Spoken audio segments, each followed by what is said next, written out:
آج ہم نمازی کے لباس کے بارے میں پڑھیں گے۔ قرآن پاک میں ایک آیت آتی ہے سورۃ الاعراف میں کہ خذوا زینتکم عند کل مسجد، ہر مسجد کے نزدیک یا ہر مسجد میں اپنی زینت کا اہتمام کرو، اور زینت سے مراد یہاں لباس ہے۔ گویا نماز کی درستگی کا انحصار جہاں پاکیزگی پر ہے، صفائی پر ہے، وضو پر ہے، وہیں اس کے ساتھ ساتھ درست نماز کے لیے درست لباس کا ہونا بھی بے حد ضروری ہے۔ اگر لباس مناسب نہ ہو، سطر کے تقاضے پورے نہ کرتا ہو تو نماز ضائع ہو جاتی ہے، کوشش رائے گاں جاتی ہے۔ تو اس لیے یہ بھی ایک بہت اہم باب ہے۔ اب یہاں پر چونکہ مرد اور عورت کا فرق بھی ہے، اس لیے کچھ چیزیں اس حوالے سے آپ کے سامنے آئیں گی، اور اسی طرح کچھ احادیث ایسی بھی آپ پڑھیں گے جن میں منیمم لباس کا ذکر ہوگا کہ جس میں ایک شخص کی نماز ہو سکتی ہے۔ پہلی حدیث ہے، رسول اللہ صلی اللہ علیہ وسلم نے فرمایا، لا یصلی احدکم فی الثوب الواحد لیس علی عاتقیہ شیء، کوئی شخص کپڑے میں اس طرح نماز نہ پڑھے کہ اس کے کندھے ننگے ہوں۔ تو اس سے کیا پتہ چلتا ہے کہ مردوں کے لیے بھی نماز میں ڈریس یا لباس ایسا ہونا چاہیے کہ جس سے ان کے کندھے ڈھکے ہوئے ہوں۔ الگ سے کندھے پہ ڈالنا اوڑھنے کی طرح لازم نہیں ہے، اگر کرتا بھی ہے تو اس سے بھی بات بن جائے گی۔ سر کے ڈھکنے کا ذکر نہیں آیا، کندھوں کے ذکر آیا۔ اسی لیے بعض لوگ جب احرام پہنتے ہیں اور ایک کندھا کھلا رکھتے ہیں تو وہ یہ سمجھتے کہ شاید ہر حال میں اسی طرح ہی ہمیں رہنا ہے، اور وہ نماز میں بھی پھر اس کو نہیں ڈھانپتے۔ تو خواہ کوئی احرام پہنے ہوئے ہو یا اس کے بغیر، تو نماز میں دونوں کندھوں کا ڈھکا ہوا ہونا ضروری ہے، کیونکہ یہاں لفظ آ رہا ہے عاتقیہ، دونوں کندھے۔ جہاں تک سر کا تعلق ہے تو سر ڈھانکنا مستحب ہے، پسندیدہ ہے، لیکن اگر کوئی مرد سر نہ ڈھانکے اور نماز پڑھ لے تو ایسا نہیں کہ وہ کوئی غلط کام کر رہا ہے یا اس کی نماز ہوگی نہیں، نماز ہو جاتی۔ سر کا ڈھانکنا شرائط میں سے نہیں ہے۔ حضرت عمر بن ابی سلمہ بیان کرتے ہیں کہ میں نے رسول اللہ صلی اللہ علیہ وسلم کو حضرت ام سلمہ رضی اللہ عنہا کے گھر میں ایک ہی کپڑے میں لپٹے ہوئے نماز پڑھتے دیکھا۔ عمر بن ابی سلمہ کون ہے؟ آپ کے کیا لگتے ہیں؟ ربیب ہیں، حضرت ام سلمہ کے بیٹے ہیں جو پچھلے شوہر یعنی ابو سلمہ سے تھے۔ تو وہ اپنی والدہ کے گھر حضور صلی اللہ علیہ وسلم کو، جو اس وقت آپ کی اہلیہ تھی، نماز پڑھتے ہوئے دیکھتے ہیں کہ ایک ہی کپڑا ہے اوپر سے نیچے تک، کہ آپ نے اس کی دونوں طرفیں اپنے کندھوں پر رکھی ہوئی تھی۔ صحابہ کرام نبی کریم صلی اللہ علیہ وسلم کے ساتھ نماز پڑھتے تھے، اور وہ اپنے تہبندوں کے چھوٹے ہونے کے سبب اپنی گردنوں پر باندھے ہوتے تھے، یعنی تہبند کا ایک حصہ اوپر سے بھی باندھ دیتے تھے۔ اور عورتوں سے کہہ دیا گیا تھا کہ جب تک مرد سیدھے ہو کر بیٹھ نہ جائیں اس وقت تک تم اپنے سر سجدے سے نہ اٹھانا، کیونکہ اس میں اہتمام تھا کہ کہیں جب وہ جھکے تو ان کی کوئی حصہ ایسا جو قابل ستر ہے وہ نظر نہ آئے۔ اب اس سے یہ بھی پتہ چلتا ہے کہ اس دور میں خواتین مسجد میں نماز پڑھتی تھی، اور اس طرح پڑھتی تھی کہ مردوں اور عورتوں کے بیچ میں کوئی دیوار یا کپڑا یا سطر یا چیز نہیں ہوتی تھی، اسی لیے ان کو کہا جا رہا ہے نا کہ وہ بعد میں سر اٹھائیں، تاکہ پہلے مرد اٹھا چکے۔ حضرت محمد بن المنکدر رحمۃ اللہ علیہ بیان کرتے ہیں کہ میں حضرت جابر بن عبداللہ کے پاس آیا تو وہ ایک کپڑے میں لپٹے ہوئے نماز پڑھ رہے تھے، اور ان کی چادر ایک طرف رکھی ہوئی تھی۔ جب وہ نماز سے فارغ ہوئے تو ہم نے ان سے کہا کہ اے ابو عبداللہ، آپ کی چادر پڑی رہتی ہے اور آپ نماز پڑھ لیتے ہیں؟ تو انہوں نے فرمایا، ہاں، میں نے نبی کریم صلی اللہ علیہ وسلم کو اسی طرح نماز پڑھتے دیکھا ہے، اور میں نے یہ چاہا کہ ایسا ہی کروں تاکہ تمہارے جیسے جاہل مجھے اس طرح نماز پڑھتے ہوئے دیکھ لیں کہ اس طرح نماز ہو جاتی۔ اس بات کو آپ سمجھنے کے لیے کہ کس طرح وہ ایک کپڑے میں پڑھتے تھے، آپ یہ سمجھے جیسے ساڑی ہوتی ہے نا، ایک ہی کپڑا ہوتا ہے نا ساڑی، کچھ حصہ نیچے کو ریپ کر لیتے ہیں اور کچھ پھر اوپر سے لپیٹ لیتے ہیں، تو وہ پہننے کا انداز ایسا ہوتا تھا کہ جس سے نیچے کا سطر بھی اور پھر کندھے بھی ڈھک جاتے تھے۔ اس بات کو اتنا واضح کرنے کی ضرورت کیوں تھی کہ کوئی بھی ایسا شخص جس کے پاس کم سے کم لباس بھی ہو تو وہ یہ نہ کہے کہ میں نماز نہیں پڑھ سکتا چونکہ میرے پاس لباس ہی نہیں ہے، اور کم لباس میں نماز ہی نہیں ہوتی۔ نہیں، نماز ہو جاتی ہے اگر آپ سطر کی ان حدود کو پورا کر دیں، ان حصوں کو ڈھانک لیں جن کا ڈھانکنا ضروری ہے، چاہے وہ ایک کپڑا ہو یا دو ہو یا تین ہو۔ رسول اللہ صلی اللہ علیہ وسلم نے نماز میں منہ ڈھانپنے اور صدل کرنے سے منع فرمایا ہے۔ اس کتاب کے اوپر جنہوں نے احادیث کی تخریج کی ہے وہ حاشیے میں لکھتے ہیں، اگر آپ نمبر 2 کو نیچے دیکھیں، اس حدیث کو کہ منہ نہ ڈھانکا جائے اور صدل نہ کیا جائے، اسے امام حاکم اور حافظ ذہبی نے صحیح کہا ہے۔ میرے علم میں اس حدیث کی 2 ہی سندیں ہیں، ایک سند حسن بن ذکوان کی تدلیس کی وجہ سے ضعیف ہے، اور دوسری اصل بن سفیان ضعیف راوی ہیں۔ اس سے پتہ کیا چلتا ہے کہ اگرچہ روایت موجود ہے مگر ضعیف ہے۔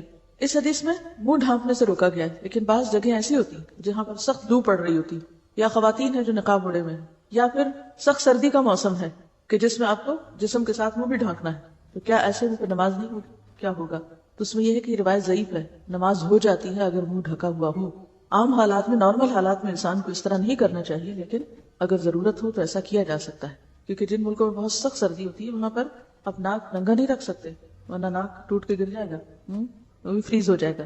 تو کہنے کا مطلب یہ ہے کہ دین میں بہت وسعت ہے. صدل کیا ہوتا ہے؟ کسی چادر یا کپڑے کو اس طرح اوڑھنا کہ دونوں طرف سے آگے کو لٹکا لیا جائے بغیر اس کے کہ اس کی ایک بل دیا جائے یا اس کو آگے سے باندھا جائے، یعنی کھلا چھوڑ دیا جائے. تو ویسے جیسے آپ دوپٹہ اوڑھیں اور اس کے دونوں کنارے اگلی طرف کو کھلے چھوڑ دیں، جیسے اسکارف بھی بالکل ہی کھلا چھوڑ دیں آپ، یعنی اوپر سے نیچے. اس سے کیوں روکا گیا؟ کیونکہ اس سے نماز کے خشوع پہ فرق پڑتا ہے. جب آپ رکوع کرتے ہیں وہ آگے لٹک جائے گا، پھر جب آپ اٹھیں گے اور سجدے میں جائیں گے ہو سکتا ہے آپ کے گھٹنوں کے نیچے وہ آ جائے. جب دوبارہ آپ اٹھیں تو ان کو نکالتے آپ کی نماز میں اتنی حرکت ہو جائے کہ آپ کا سارا خشوع ختم ہو کر رہ جائے. تو مراد اس سے یہ ہے کہ ایسا لباس نہیں پہننا چاہیے کہ جس کے پہننے سے انسان کی نماز کی ادائیگی میں کسی قسم کا کوئی خلل آئے. رسول اللہ صلی اللہ علیہ وسلم کے ساتھ عورتیں نماز فجر ادا کرتی تو وہ اپنی چادروں میں لپٹی ہوئی ہوا کرتی تھی. اس سے پتہ چلتا ہے کہ عورت کو چادر میں لپٹ کر نماز پڑھنا چاہیے. رسول اللہ صلی اللہ علیہ وسلم نے فرمایا بالغہ عورت کی نماز اوڑھنے کے بغیر نہیں ہوتی. تو اس سے یہ پتہ چلتا ہے کہ عورت کو نیچے والے ڈریس کے علاوہ جیسے لمبا قمیص پہنی ہوئی ہے یا کیپ رکھی ہوئی ہے تو صرف وہ کافی نہیں، عورت کے لیے اوڑھنی ضروری، یعنی دوپٹہ ضروری ہے. اب اس کاف کی قسم کا ہو یا پھر سیدھا لمبا دوپٹہ ہو یا چادر ہو تو یہ لازم ہے. بعض لوگ یہ کہتے ہیں نا کہ اگر ہم نے کوٹ پہنا ہوا ہے اور اوپر سے کیپ پہن لیں اور ہمارا سر ڈھک جائے تو یہ کافی ہے. یا بعض لوگ اسکارف اس طرح اڑتے ہیں کہ سارے کے سارا کوٹ کے اندر ڈال لیتے ہیں اور اوپر سے کوئی چیز لپٹی بھی نہیں آتی، تو یہ درست نہیں. یعنی عورت کی نماز کے لیے کیا ضروری ہے کہ دوپٹہ یا اسکارف یا چادر وٹیور اوپر سے اس طرح بکل اس کی ماری جائے اور اس میں نماز پڑھی جائے. یعنی یہ واضح حدیث ہے کہ عورت کی نماز اوڑھنے کے بغیر نہیں ہوتی، دوپٹے کے بغیر نہیں ہوتی. حضرت ام سلمہ رضی اللہ عنہا فرماتی ہیں عورت اوڑھنی اور ایسے لمبے کرتے میں نماز پڑھے جس میں اس کے قدم بھی چھپ جائیں، یعنی نیچے تک آنا چاہیے، ٹخنے وغیرہ ڈھکے ہوئے ہونے چاہیے. اگر آگے کے پنجے تھوڑے بہت کھل بھی جائیں تو کوئی بات نہیں، جس طرح ہاتھ ہے، لیکن پیچھے سے ایڑیوں تک کپڑا ہونا چاہیے. بعض خواتین نماز پڑھتی ہیں اور تنگ پائچوں کی شلوار پہن لیتی ہے، جب رکوع میں جاتی ہے تو وہ اتنے اونچے چڑھ جاتے ہیں کہ بعض اوقات پنڈلیاں بھی دکھائی دینے لگتی ہیں، تو اس سے نماز درست نہیں ہوتی. یعنی ایسا کپڑا پہننا چاہیے کہ جو پاؤں تک جائے. جب آپ نماز کے لیے کھڑے ہو نا تو اپنے آپ کو اتنا سنبھال کے اتنے کمپوزڈ ہو کہ آپ پھر اپنے لباس اور اپنی ذات کی طرف سے بے فکر ہو. جب ہم نے کپڑا صحیح سنبھالا نہیں ہوتا تو کیا ہوتا ہے؟ رکوع میں گئے چادر شریف نیچے، اٹھے اوپر کی، سجدے میں گئے پھر آرام سے نیچے، پھر لپیٹے، سارا وقت کھیل میں گزر جاتا ہے. موٹی موٹی ہم نے اون کی پشمینے کی چادریں اڑی بھی ہوتی ہیں، بھاری بھرکم، وہ ہر سجدے رکوع کے ساتھ نیچے، ہر حرکت کے ساتھ اوپر سے اتر جاتی ہیں. یا ایسے سلکی دوپٹے ہوتے ہیں کہ سارا وقت انہی کے لپیٹ میں گزر جاتا ہے. پھر اوڑھنی بھی ایسی نہ ہو، یعنی اتنا چھوٹا سا اسکارف کہ جو مشکل آپ کی گردن اور کان ڈھانکے، اور بعض لوگوں کی تو گردن بھی نہیں ڈھانکتا اسکارف، یعنی اس طرح اسکارف اوڑا ہوا ہوتا ہے کہ پورا سینہ کھلا ہوتا ہے. حالانکہ قرآن پاک میں واضح طور پر کیا ہے، وَلْيَضْرِبْنَ بِخُمُرِهِنَّ عَلَى جُيُوبِهِنَّ، کہ وہ اپنے خمار یا اپنے جو دوپٹے ہیں وہ اپنے سینے پہ ڈالیں. تو نماز میں جو دوپٹہ آپ ڈالیں گے اس سے آپ کا سینہ ڈھکا ہوا ہونا چاہیے، اور اسی طرح گردن، کان، یہ تمام چیزیں، لیکن ماتھا نہیں ڈھکا ہوا ہونا چاہیے کیونکہ سجدے کی جگہ خالی ہونی چاہیے. اگر ایک ماں بچے کو لے کے نکلتی ہے تو اس کا اتنا بھاری بیگ لے کے نکلتی ہے، ساتھ اس میں دودھ بھی، اس میں نیپیاں بھی، اس میں یہ بھی ہے اور وہ بھی ہے. تو اگر ہم کہیں سفر کو نکل رہے ہیں یا کسی فنکشن میں جا رہے ہیں اور بڑی مجبوری ہے کہ ہم بہت ہی بھاری بھرکم لباس میں ڈریس اپ ہوں، جو کہ ہے مجبوری نے ہم نے خود ہی بنا لی اپنے لیے، کیونکہ سب کچھ ہم نے خود ہی تجویز کیا ہوا ہے، تو پھر کم از کم اگر ہمیں پتا نماز کا وقت آنے والا ہے تو ایک دوپٹہ لپیٹ کے اپنے بیگ میں ڈال لیں، یا ایک ایسی چیز کہ جس سے آپ اپنی نماز تو سکون سے پڑھیں. ویسے تو اگر آپ پوری طرح ڈریس اپ ہیں، حجاب میں ہیں، تو پھر میرا خیال ہے کہ نماز کے وقت میں بھی مشکل نہیں ہوتی. تو نماز کے لیے ایسے دوپٹے بنائیں یا ایسا لباس بنائیں کہ جس میں آپ کو لباس کی طرف سے بے فکری ہو جائے، بس ایک دفعہ پہنا، باندھا، خلاص، اب آپ پورے کے پورے نماز کی طرف. چاہیے تو یہ تھا کہ میں اس وقت آپ کو صرف ایک فقہی مسئلہ بتا کے نکل جاتی، لیکن اس سب کو میں نے خشوع سے کیوں ریلیٹ کیا ہے؟ کیونکہ بہت سے لوگ جب ان کو نماز میں لباس کی بات بتاتے ہیں تو فوراً اس پہ آ جاتے ہیں، اتنی بھی کیا سختی، اتنی بھی کیا پابندی، اتنی بھی کیا مجبوری. یہ عام باتیں ہوتی. نبی صلی اللہ علیہ وسلم نے فرمایا اپنی ران کھولو، نہ کسی زندہ یا مردہ کی ران دیکھو، یعنی نہ تو خود ننگے ہو اور نہ کسی اور ننگے شخص کو دیکھو. یعنی اس میں پہلے نہ نہیں لگا ہوا، لیکن اس طرح کا جملہ جب لکھا جاتا ہے تو وہ بعد کا نہ پہلے پر بھی اثر انداز ہوتا ہے. مراد اس سے کیا ہے؟ یعنی نہ خود دوسروں کے سامنے ننگے ہو اور نہ ہی کسی اور ننگے کو، خواہ وہ زندہ ہو یا مردہ، اسے بھی نہ دیکھو. تو اس سے کیا پتا چلتا ہے کہ اگر آپ کسی مردہ کو بھی غسل دے رہے ہیں تو بالکل اس کو بے لباس کر کے غسل نہیں دیں گے، بلکہ اس کے اوپر ایک چادر ڈال کر اس کے نیچے سے اس کو واش کریں گے. رسول اللہ صلی اللہ علیہ وسلم کبھی نماز میں ننگے پاؤں کھڑے ہوتے اور کبھی آپ نے جوتا پہن رکھا ہوتا تھا. یعنی سفر میں ایسی جگہ پر کہ جہاں جوتا اتارنے کا موقع نہ ہوتا یا زمین گرم ہوتی تو آپ جوتا پہن کر بھی نماز پڑھ لیتے تھے. اب مسجد میں بھی بعض اوقات ایسا ہوتا تھا. کیوں؟ اس لیے کہ مسجد کا صحن کچا تھا، کنکریاں بچھی ہوئی تھی، اور پھر جب سخت گرمی ہوتی تھی تو فرش بہت تپ جاتا تھا. لیکن یہ یاد رہے کہ بلا وجہ تو جوتا لے کے مسجد میں نہیں جانا چاہیے، کیونکہ ہمارے جوتوں کی ساخت ایسی کہ اس میں نجاست پھنس بھی جاتی ہے بعض اوقات، تو بہت کیئرفل ہونا چاہیے۔ اگر کبھی ایسی ضرورت پیش آ بھی جائے سفر میں یا کسی ایسے مقام پر کہ جہاں آپ جوتا نہیں اتار سکتے، جوتا چوری ہونے کا ڈر ہے، تو اس میں پھر انسان یہ ضرور میک شور کرے کہ جوتا پوری طرح صاف ہے۔ کہنے کا مطلب یہ ہے کہ جوتے کا اتارنا نماز میں فرض نہیں، لازم نہیں، اگر وہ صاف ہے تو اس کے ساتھ بھی نماز ہو سکتی ہے۔ جیسے بچے وغیرہ اگر کھیلنے کے لیے جاگرز یا رنرز پہنتے ہیں اور وہ صاف ہیں اور کہیں بھی کھیلتے کھیلتے نماز کا وقت آتا ہے تو وہ وہیں پر ان سمیت بھی نماز پڑھ سکتے ہیں اگر وہ صاف اور پاک ہے۔ اس سے دین کی سہولت پتہ چلتی ہے۔ لیکن آج کل مسجدوں میں جیسے قالین بچھے ہوئے ہیں یا صفیں وغیرہ ہوتی ہیں، مصلی وغیرہ بچھا ہوتا ہے، چٹائیاں، تو اس پر اگر آپ باہر سڑک سے گندے جوتے لے کر چلے جائیں وہ تو ساری مسجد گندی کر دیں گے آپ، تو وہاں تو لے جانے کی ضرورت ہی نہیں۔ اس لیے ہمارے ہاں خاص طور پر اس چیز کو میک شور کرتے ہیں کہ جوتا نہ پہنا ہوا ہو، یہ جوتا لے کر کوئی اندر نہ آئے۔ سڑکیں بازار بھی تو اتنے گندے کر دیے نا۔ لیکن اگر ایسی جگہ ہو کہ جہاں آپ کے لیے جوتا اتارنا ممکن ہی نہ ہو، مثلا آپ سفر میں یا موسم کی شدت ہے، سخت سردی ہے یا سخت گرمی ہے، تو آپ جوتے سمیت بھی نماز ادا کر سکتے ہیں۔ نبی صلی اللہ علیہ وسلم نے فرمایا، جب تم نماز ادا کرو تو اپنا جوتا پہن لو یا اسے اتار کر اپنے قدموں کے درمیان رکھو۔ یہ بھی کتنی عمدہ نصیحت ہے۔ بعض لوگ جوتے اتار کے دوسروں کے منہ کے سامنے رکھ دیتے ہیں۔ اگر آپ کو کہیں مسجد میں یا حرم میں نماز پڑھنے کا اتفاق ہوا ہو تو بعض اوقات لوگ یا اپنے منہ کے آگے رکھ لیتے ہیں یا پھر اپنے پیچھے رکھ دیتے ہیں جو کسی اور کے منہ کے آگے آ رہا ہوتا ہے، یعنی اس کے سجدے کی جگہ پر۔ تو جس وقت آپ نماز میں کھڑے ہوں تو پھر کیا کریں؟ جوتے پہ جوتا رکھ کے اس کو لپیٹ کے دو پاؤں کے بیچ میں رکھ لیں۔ یعنی کتنی اچھی تہذیب ہے جو آپ صلی اللہ علیہ وسلم نے سکھائی کہ اس میں نہ خود کو تکلیف ہوگی اور نہ ہی کسی اور کو۔ پھر اس کے بعد ایک اور روایت میں ہے، آپ نے فرمایا، یہودیوں کی مخالفت کرو، وہ جوتے اور موزے پہن کر نماز ادا نہیں کرتے۔ یعنی ان کے ہاں سختی ہے اس بات کی کہ نہ وہ موزے پہن کے نماز پڑھتے اور نہ ہی جوتے پہن کے۔ نبی صلی اللہ علیہ وسلم نے فرمایا، جب تم مسجد میں آؤ تو جوتوں کو اچھی طرح غور سے دیکھ لو، اگر ان میں نجاست نظر آئے تو ان کو زمین پر اچھی طرح رگڑو، پھر ان میں نماز ادا کرو۔ نبی صلی اللہ علیہ وسلم فرماتے ہیں، جب تم نماز ادا کرو تو جوتوں کو دائیں یا بائیں نہ رکھو بلکہ قدموں کے درمیان رکھو، کیونکہ تمہارا بایاں دوسرے نمازی کا دایاں ہوگا۔ ہاں اگر بائیں جانب کوئی نمازی نہ ہو تو بائیں جانب رکھ سکتے ہو۔ تو اس سے کیا پتہ چلتا ہے کہ خاص طور پر اگر صف میں آپ نماز پڑھ رہے ہیں تو اس میں اگر آپ بیچ میں جوتا رکھتے ہیں تو ایک تو صف ٹوٹے گی، گیپس آ جائیں گے، دوسرے یہ ہے کہ جوتے کو اپنے دائیں طرف مت رکھو، بائیں طرف رکھو۔ ہاں اگر صف کا اینڈ ہو رہا ہے اور بائیں جانب کوئی بھی نہیں تو پھر کیا کرو، وہاں رکھ سکتے ہو، سامنے یا پیچھے رکھنے کی بجائے، یا پھر اگر بیچ میں نہ رکھنا چاہیں تو بائیں طرف اگر کوئی نہ ہو تو پھر آپ بائیں طرف رکھیں۔ اس سے آپ دیکھیں کہ آپ صلی اللہ علیہ وسلم نے کتنی باریکی کے ساتھ کتنی تدبیر سکھائی ہے مختلف کاموں کے کرنے کی، کتنے خوبصورت انداز سکھائے۔ یہ باتیں پتہ تھیں آپ کو پہلے؟ نہیں، عموماً نہ پتہ ہوتی ہیں، نہ ہم عمل کرتے ہیں، نہ ہی سیکھتے ہیں، نہ ہی سکھاتے ہیں۔ اسی لیے ہماری زندگی بس ایک ہیپ ہیزرڈ قسم کی بے انتظام زندگی ہے۔ جو کام جیسے آیا، جیسے دل کیا ویسے کر لیا، جو خود کو سہولت ہوئی وہ کر لیا، جو من مانی ہوئی، مرضی ہوئی وہ کر لیا، یہ نہ دیکھا کہ دوسرے کو اس سے یا اوور آل ایک ماحول پر اس سے کیا فرق پڑتا ہے۔ حضرت عبداللہ بن عباس رضی اللہ عنہ نے عبداللہ بن حارث کو دیکھا کہ وہ پیچھے سے بالوں کا جوڑا باندھ کر نماز پڑھ رہے تھے۔ آج بھی اور اس زمانے میں بھی لوگ بعض اوقات تھوڑے لمبے بال رکھ لیتے تھے، تو انہوں نے کیا کیا، نماز میں بالوں کو اکٹھا کر کے جیسے پونی ٹیل وغیرہ ہوتی ہے اس طرح، یا ان کو اوپر کر کے باندھ دیا۔ عبداللہ بن عباس اٹھے اور ان کے جوڑے کو کھول دیا۔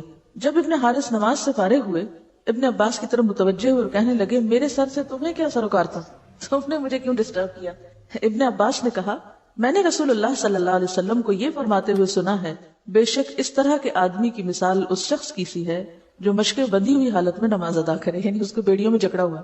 جوڑا ایسا ہے کہ ایک ہے بال کھلے جس میں آپ ریلیکس ہیں، اور جو ہی آپ نے بال اس طرح باندھے کہ وہ ٹائٹ ہو گئے کہ جس سے آپ کی توجہ جو ہے وہ اس طرف جاری ہے، یا پھر یہ کہ وہ اونچے ہو گئے کہ جس سے آپ کا جو پیچھے سے بال ابھر کے دوسرا سر نظر آ رہا ہے، تو اس سے منع کیا گیا ہے۔ تو اس سے یہ پتا چلتا ہے کہ نماز میں انسان بالکل ریلیکس رہے، بالکل یکسو رہے، کیونکہ اگر انسان اس وقت کسی بھی چیز میں بندھا ہوا اپنے آپ کو فیل کرتا ہے، اور اس سے صرف جڑا ہی نہیں بلکہ ٹائٹ لباس یا اس طرح کا لباس کہ جس میں انسان خود کو قید محسوس کرے اور پورا خشوع نہ آ سکے، تو وہ نماز کی خشوع میں رکاوٹ بنتا ہے، اور اگر خشوع نہیں تو نماز ہی کیا۔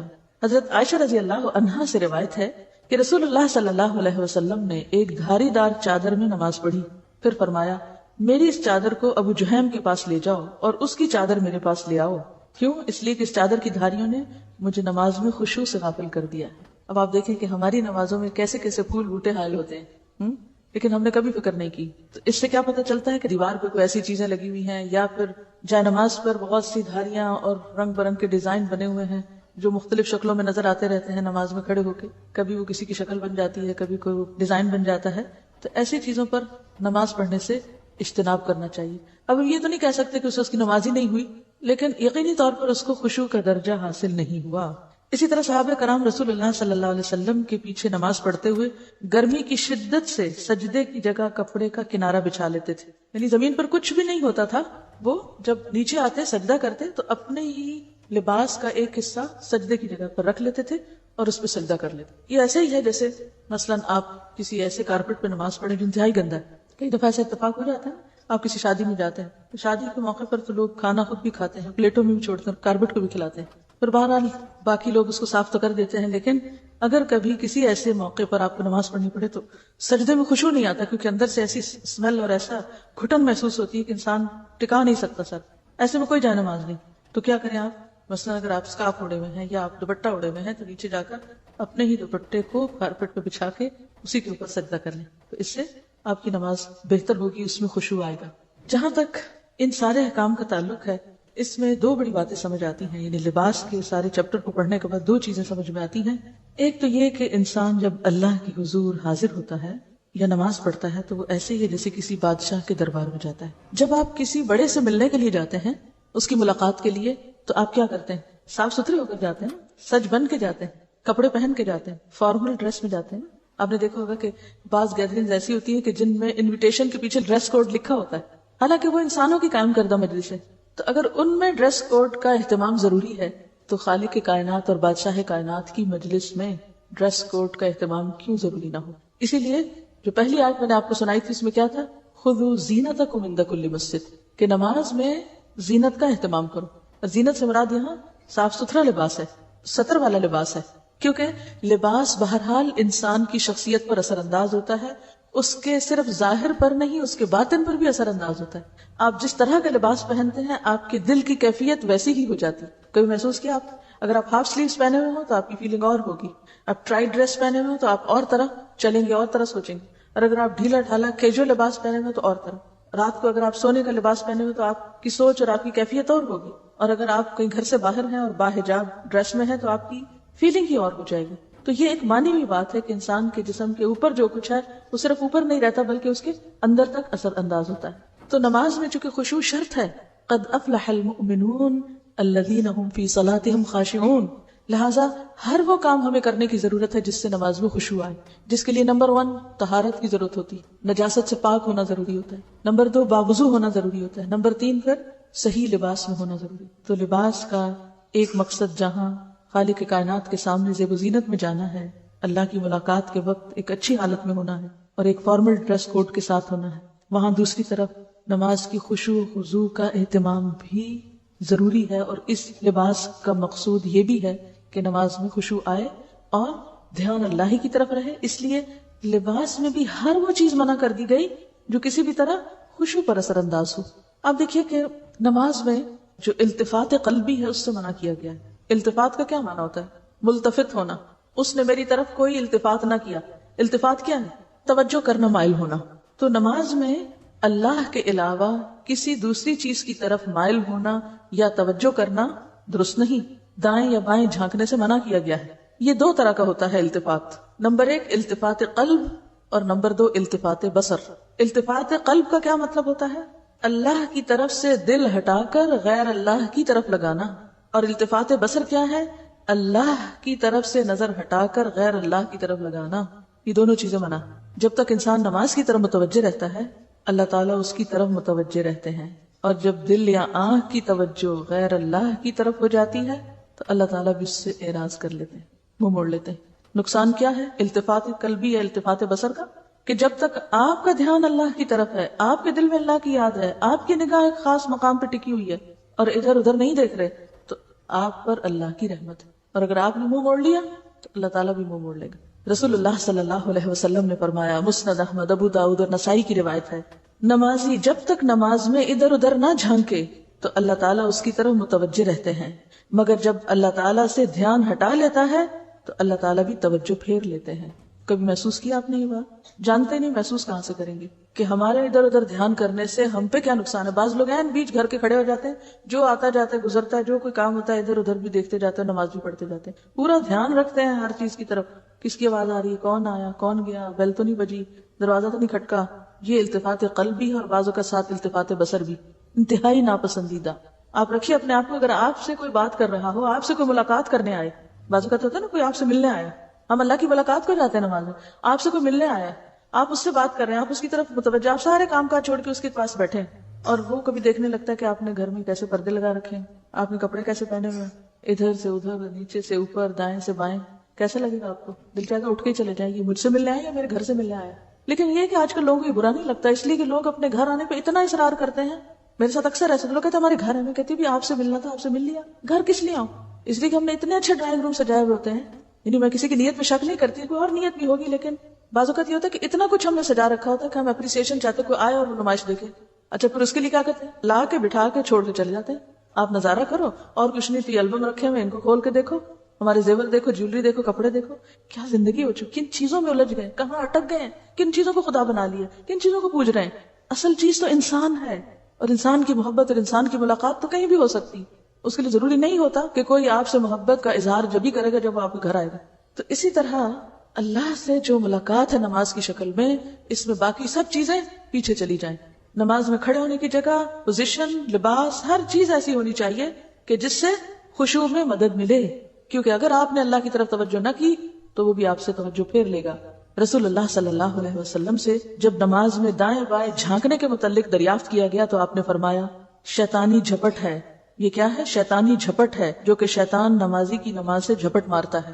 ہم نماز پڑھ رہے تھے پوری توجہ سے, ادھر سے شیطان آ جاتا ہے اور ہمارا دھیان دل یا نگاہ سے ادھر ادھر کراتا ہے, تو وہ دراصل کیا کرتا ہے, جھپٹا مارتا ہے ہماری نماز میں سے, پوری نہ ہونے پائے, گویا وہ اپنا حصہ لیتا ہے اس میں سے. ایک حدیث میں آتا ہے یقول اللہ تعالی الی خیر منی الی خیر منی, اللہ تعالیٰ فرماتے ہیں کیا مجھ سے بہتر کسی اور ہستی کی طرف جھانکتا ہے؟ کیا مجھ سے بھی اچھی کوئی چیز ہے؟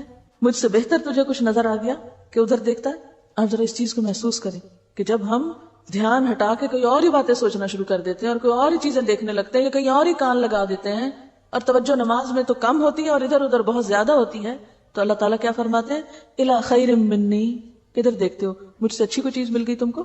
حسان بن عطیہ کا قول ہے, دو آدمی ایک ہی نماز میں کھڑے ہوتے ہیں لیکن ان دونوں کے درمیان زمین و آسمان کا فرق ہوتا ہے. ایک ہی نماز پڑھ رہے ہوتے ہیں دو لوگ, ایک ہی صف میں کھڑے ہوتے ہیں, لیکن دونوں کی نماز میں زمین اور آسمان کا فرق.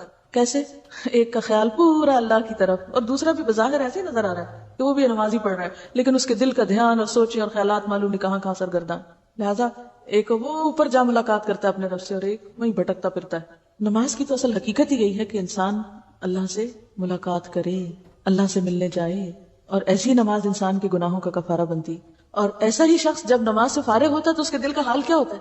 کیا حال ہوتا ہے جب آپ اچھی سے نماز پڑھ کے اٹھے؟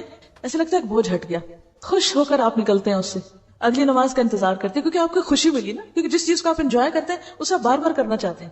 لیکن چونکہ ایک نماز ہی ٹھیک نہیں پڑھتے لہٰذا اس میں مزہ نہیں آتا, تو اگلی کہاں سے پڑھنے کو دل چاہے گا؟ تو وہ کیسی نماز ہوتی ہے جسے آنکھوں کی ٹھنڈک کہا جاتا ہے, جسے دل کا سکون کہا جاتا ہے, جو روح کی تسکین کا سبب بنتی, جو دنیا میں اس کو ایک جنت کا مزہ چکھا دیتی, جیسے وہ جنت سے ہو کے آ رہا ہے, ایسی خوشی اس کے دل کو دیتی, اور جسم بھی اور دل اور روح ہلکا پھلکا ہو جاتا ہے.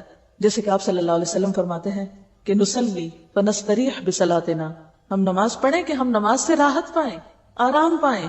آپ کیا فرماتے تھے حضرت بلال کو, یا بلال اقم الصلاۃ ارحنا بہا, بلال نماز قائم کرو یعنی اذان دو تاکہ ہم نماز پڑھیں اور ہمارا دل اس سے خوش ہو جائے, ہمیں راحت پہنچے. یہ دنیا کی مصیبتوں نے ہمیں گھیرے میں ڈالا ہوا ہے, ہم ان سب سے نکل کر اپنے رب سے ملنے جائیں, ارحنا بہا, راحت پائیں. ایک اور جگہ پر آپ نے فرمایا جعلت قرۃ عینی فی الصلاۃ, میری آنکھوں کی ٹھنڈک کس میں رکھ دی گئی؟ نماز میں. اور جو شخص اچھی نماز پڑھتا ہے تو اس شخص کو ایک راحت اور سکون اور خوشی خود کو ملتی تو ہے, اس کے ساتھ نماز بھی اس کے لیے دعا کرتی, اور جو شخص نماز کو بگاڑتا ہے نماز اس کے لیے بد دعا کرتی. کہتے ہیں نا نماز نور ہے یا برہان ہے, تو بات یہ ہے کہ نماز اٹھتی ہے نا, جب نیک عمل اٹھتا ہے, جب آپ نماز پڑھتے ہیں تو وہ اوپر اٹھا لیا جاتا ہے, اور وہ اس حال میں اٹھتی ہے کہ وہ نمازی کو دعائیں دے رہی ہوتی ہے. کیا دعا دیتی ہے؟ حفظک اللہ کما حفظتنی, اللہ تیری حفاظت کرے جیسا کہ تو نے میری حفاظت کی, اللہ تیری حفاظت کرے. نماز کی دعا لیتا ہے انسان جیسے تو نے میری حفاظت کی. لیکن جو شخص نماز میں خشوع و خضوع نہیں کرتا تو وہ اس کو ضائع کر دیتا ہے. اور حدیث میں آتا ہے کہ وہ پرانے کپڑے کی طرح لپیٹ کر نمازی کے منہ پہ ماری جاتی ہے. وہ کہتی ہے ضیعک اللہ کما ضیعتنی، اللہ تجھے ضائع کرے، اللہ تجھے برباد کرے جیسے تو نے مجھے برباد کیا. رسول اللہ صلی اللہ علیہ وسلم نے فرمایا کوئی مومن پوری طرح وضو کر کے نماز کے لیے وقت پر اٹھ کر اسے ادا کرے، اسے بے وقت نہ کرے، نہ اس کے رکوع اور سجود اور باقی ارکان میں کسی قسم کا نقص آنے دے، تو وہ سفید اور نور سے چمکتی ہوئی اللہ عز و جل کی طرف اٹھائی جاتی ہے، جس کی روشنی سے مشرق و مغرب چمک اٹھتے ہیں، حتیٰ کہ چڑھتے چڑھتے اللہ تعالیٰ کے پاس پہنچ جاتی ہے. لیکن جو نماز کے لیے اٹھے، نہ پورا وضو کرے، نہ وقت پہ ادا کرے، چوروں کی طرح اس کے رکوع، سجدے اور دیگر ارکان کی چوری کرے، یعنی جلدی جلدی بس ٹوکرے مارے، تو سیاہ و کالی ہو جاتی ہے اور اس کے سر سے بھی اوپر نہیں جاتی. اسے بددعا دیتی ہے کہ خدا تجھے اسی طرح ضائع اور برباد کرے جس طرح تو نے مجھے ضائع اور برباد کیا. اس لیے کس قدر ضروری ہے کہ ہم سارے کاموں میں سے سب سے پہلے اپنی نمازوں کی طرف توجہ فرمائیں، ان کی حفاظت کریں. اور یہ جتنے مسئلے مسائل بتائے جا رہے ہیں، یہ اس لیے نہیں کہ یہ کہا جائے کہ اتنی بھی کیا ریجیڈیٹی کہ اگر دوپٹہ آگے پیچھے ہو گیا، اگر کپڑا باریک ہو گیا تو کیا فرق پڑتا ہے. نہیں، یہ سب کچھ نماز کی حفاظت کے لیے ہے، نماز کو صحیح معنوں میں ادا کرنے کے لیے ہے.